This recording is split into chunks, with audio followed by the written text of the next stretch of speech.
do it? Great morning, great morning, great morning, great people. How are y'all doing this morning? I hope you're having a fantastic morning, y'all. Welcome to A Word in the Wilderness.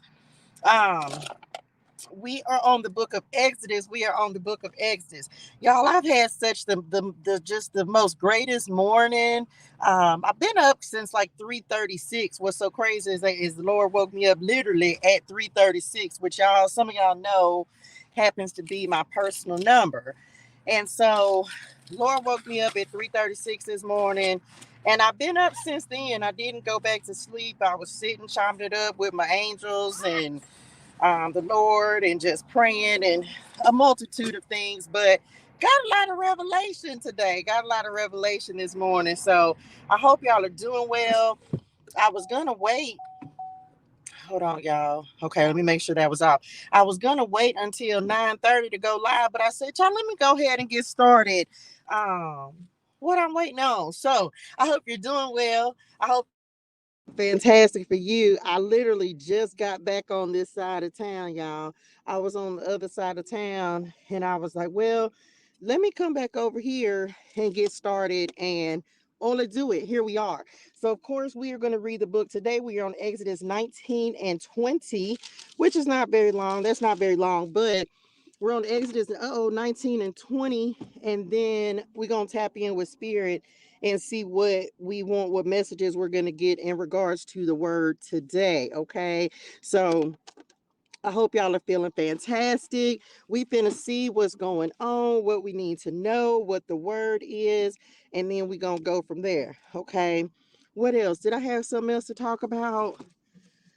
I don't think so, y'all. Thank y'all. Shout out to all my new teammates, old teammates. I've got a lot of numbers this morning: 143, 55, 21, 12. I got the number 555 twice. Um, 555 is strength, stronger. So some of you, it's like, I don't know, you may be strengthening yourself, strengthening with like in the Lord. Um, And some of y'all getting ready to go somewhere, do something like you're going to feel like a foreigner wherever you're getting ready to go. Like maybe it's someplace that's unusual for you, or it's new for you. It's like a new environment, something like that. And you may feel foolish for taking this leap, but listen to whatever this guidance is, because some of y'all are getting ready to, like, the Lord is getting ready to tell you to go to a place. Hold on, y'all. Y'all know I'm not going to be able to do this in the No, not that, not that, not that. Hold on, y'all. Because it done got hot and ain't nobody got time. Okay, I'm back. Um, you finna get some instructions and it's gonna seem kind of crazy, but you need to do it anyway. There's a change in your destiny. What else y'all want me to tell from over here? You only fail if you quit. Not talking about that. Was them the only ones I looked up this morning? Move in silence. Don't overshare. Okay, move in silence. Don't overshare. Because right now is not the time to tell everybody what you're doing. Okay, so all to do it. Let's get to it. Exodus 19. Exodus 19. Y'all know I got my contact lenses in. So what? Y'all know I got to put my reading glasses on. We are on Exodus 19 this morning, y'all. The Lord reveals himself at Sinai. The Lord reveals himself at Sinai. Okay, so yesterday, Exodus 17, water from the rock, the Lord commanded Moses to strike the rock. The people were complaining because they said, are you trying to kill us, our children and our livestock with thirst? Because they were thirsty. Okay. And so Moses said, listen, what should I do with these people? They're ready to stone me.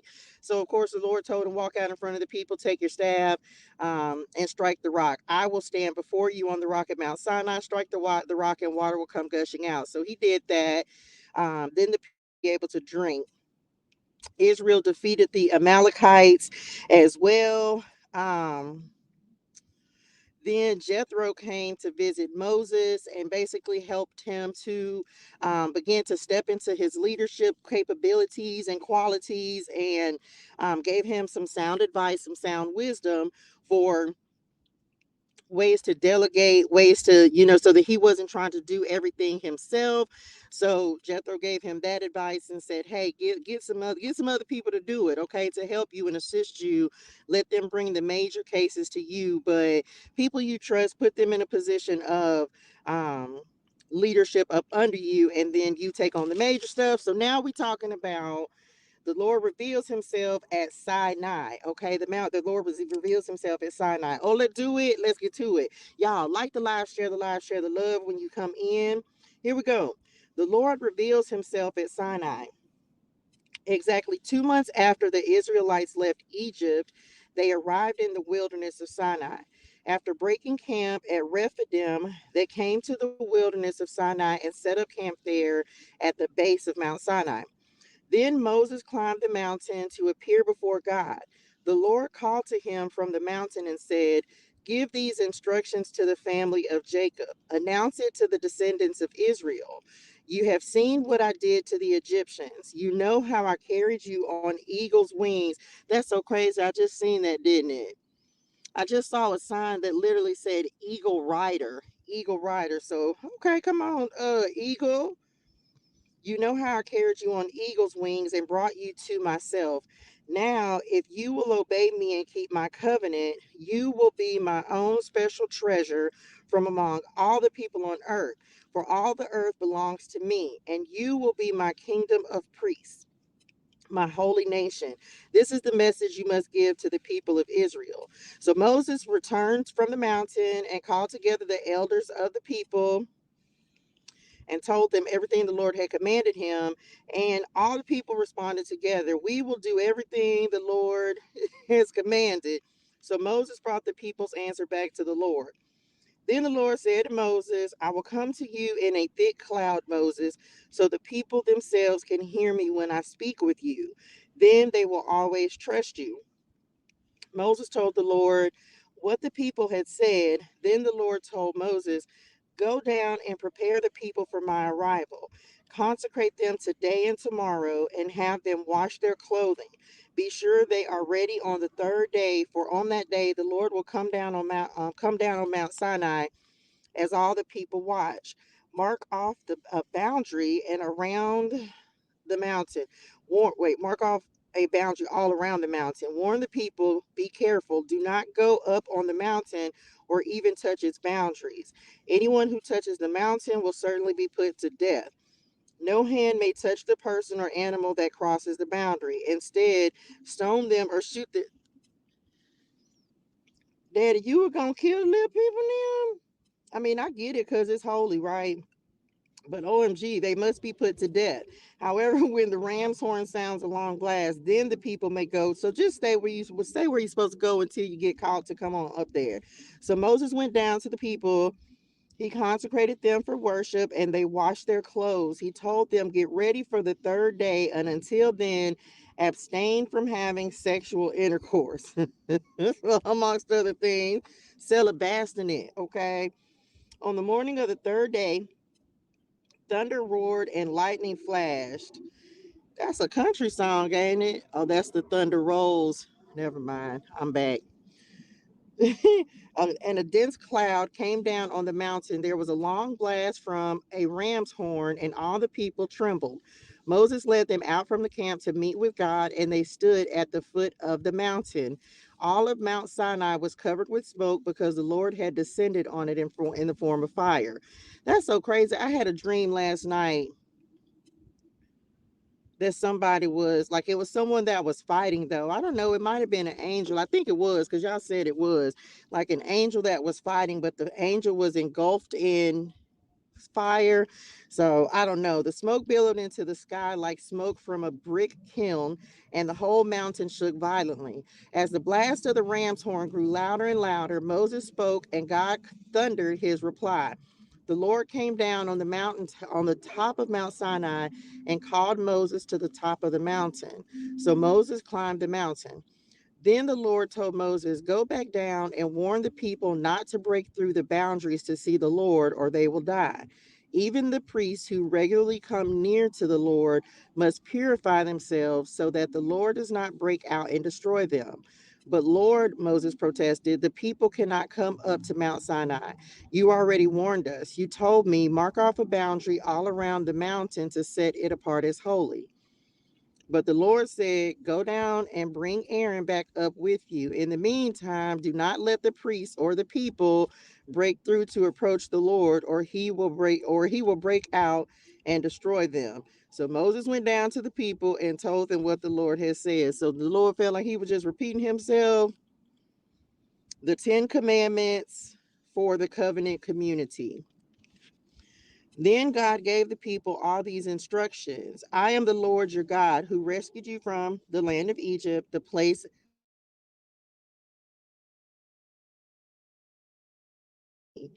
you must not make for yourself an idol of any kind or an image of anything in the heavens or on the earth or in the sea. You must not bow down to them or worship them, for I, the Lord your God, am a jealous God who will not tolerate your affection for any other gods. I lay the sins of the parents upon their children. The entire family is affected, even children in the third and fourth generations of those who reject me. But I lavish an unfailing love for 1,000 generations on those who love me and obey my commands. You must not misuse the name of the Lord your God. The Lord will not let you go unpunished if you misuse his name. Remember to observe the Sabbath day by keeping it holy. You have 6 days each week for your ordinary work, but the seventh day is a Sabbath day of rest, dedicated to the Lord your God. On that day, no one in your household may do any work. This includes your sons and daughters, your male and female servants, your livestock, and any foreigners living among you. For in the 6 days the Lord made the heavens, the earth, the sea, and everything in them, but on the seventh day he rested. That is why the Lord blessed the Sabbath day and set it apart as holy. Honor your father and mother, then you will live a long, full life in the land of the Lord your God is giving you. You must not murder, you must not commit adultery, you must not steal, you must not testify falsely against your neighbor, you must not covet your neighbor's house, you must not covet your neighbor's wife, male or female servant, ox or donkey, or anything else that belongs to your neighbor. When the people heard the thunder and loud blast of the ram's horn, and when they saw the flashes of lightning and the smoke billowing from the mountain, they stood at a distance, trembling with fear. And Moses said, and they said to Moses, you speak to us and we will listen, but don't let God speak directly to us or we will die. Them Child, I want the Lord to speak directly to me. Y'all is crazy. Don't be afraid, Moses answered them, for God has come in this way to test you, and so that your fear of him will keep you from sinning. As the people stood in the distance, Moses approached the dark cloud where God was. Proper use of altars. And the Lord said to Moses, say this to the people of Israel, you saw for yourselves that I spoke to you from heaven. Remember, you must not make any idols of silver or gold to rival me. Build for me an altar made of earth and offer your sacrifices to me, your burnt offerings and peace offerings, your sheep and goats, and your cattle. Build my altar wherever I cause my name to be remembered, and I will come to you and bless you. If you use stones to build my altar, use only natural uncut stones. Do not shape the stones with a tool, for that would make the altar unfit for holy use. And do not approach my altar by going up steps. If you do, someone might look up under your clothing and see your nakedness. Well, don't do that, okay? So the end, 19 and 20. So this, of course, is where the Lord gives the 10 commandments, and all they had to do is obey. He revealed himself to them, to the Israelites, in the cloud, and gave these instructions. And of course, there are many, many, many. I think it's like, I don't even know how many. There's so many more commandments, y'all. There's so many more. But He revealed himself. He said, listen, I'm going to come down in this cloud. Y'all come holler at me. Okay. Come holler at me. And I'm going to tell y'all how to keep it good between you and I. Okay. But of course, they were afraid and they didn't want to go. And the Israelites, everybody was supposed to be a priest for the Lord, but the Israelites were afraid. Okay. The Israelites were afraid. And of course, the next couple of chapters are going to talk about different covenants. Mm-hmm. Plans, designs. Come on, designer, the chess piece. So, Ola, do it. So, with that being said, we're going to see what messages are coming out today in regards to covenants we need to keep or dissolve. Um, we're going to tap in with spirit and see what the Lord just wants to reveal to us today, because it's more about what he wants to reveal than anything else, because he revealed himself, right? So it's more about what he wants to reveal about himself than anything else. I feel like, child, if the Lord wanted, I want him to reveal himself to me. I want him, okay, to talk to me at all times, to make sure that I'm doing things right, keeping things on the up and up, doing things in the way that he wants me to do them. So I don't know about y'all. I can't speak for anybody else, but the more God talks to me, the better. Whether good or bad, he will let you know and make sure that you're